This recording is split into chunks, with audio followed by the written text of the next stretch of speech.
আসসালামু আলাইকুম। আমরা একটা প্রোডাক্ট রিভিউ ভিডিও দেখাবো। ইউজুয়ালি আমরা ভিডিও করি, লাইভ করি না। প্রোডাক্ট রিভিউ যখন দেই আমরা তখন লাইভ করি। আমরা কিন্তু ইউজুয়ালি রিভিউ করি না। কিন্তু আজকে চিন্তা করলাম যে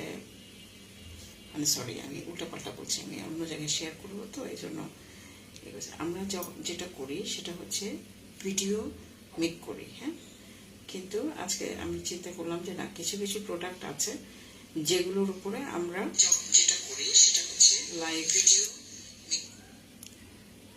লাইভ করব। তো সেই লাইভ করার পরিপ্রেক্ষিতে আমরা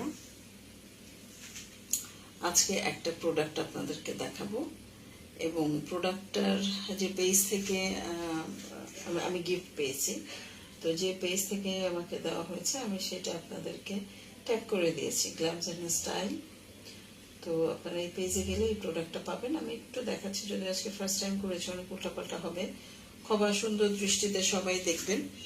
আমরা যেহেতু লাইভ করতে হবে, কারণ পেজের কিছু নিয়ম কানুন আছে, ওই নিয়ম কানুনের মধ্যে আমাদের এই লাইভ করাটা একটা নিয়ম কানুনের মধ্যে পড়েছে। আচ্ছা, এটা হচ্ছে দেখেন, প্রোডাক্টের নাম লেখা আছে এবং সরাসরি কিন্তু এটা ইম্পোর্টেড প্রোডাক্ট। এটা হচ্ছে পারফিউম বডি লোশন। এটা আমি গিফট পেয়েছি, এটা আমি পারচেস করিনি। তবে প্রাইস জানার জন্য অবশ্যই আপনাদেরকে পেজ ভিজিট করতে হবে। তো এটা আমি পেজটা থেকে গিফট পেয়েছি, লোশন একটা, বডি লোশন, এবং এখানের প্রাইসটা আমি বলতে পারবো না, ডিটেল দেওয়া আছে। প্রোডাক্ট কিন্তু প্রোডাক্ট অফ থাইল্যান্ড, এখানে দেখেন ক্লিয়ারলি লেখা আছে প্রোডাক্ট অফ থাইল্যান্ড, থাইল্যান্ডের প্রোডাক্ট। আমি প্যাকেটটা খুলি, মানে এই যে কাভারটা খুলিও নাই। এটা আমাকে যে দিয়েছে, আমি একটা রিভিউ ভিডিও করব করে আসলে অনেক দিন হয়ে গেছে। Perfume body lotion,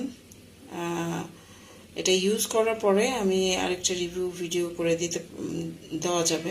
vitamin vitamin E আছে এখানে, ঠিক আছে, পারফিউম আছে। সো যেহেতু বডি লোশন, এখানে ইউজ করার বিষয়বস্তু লেখা আছে, কিন্তু ইংলিশে, হ্যাঁ ইংলিশেও আছে।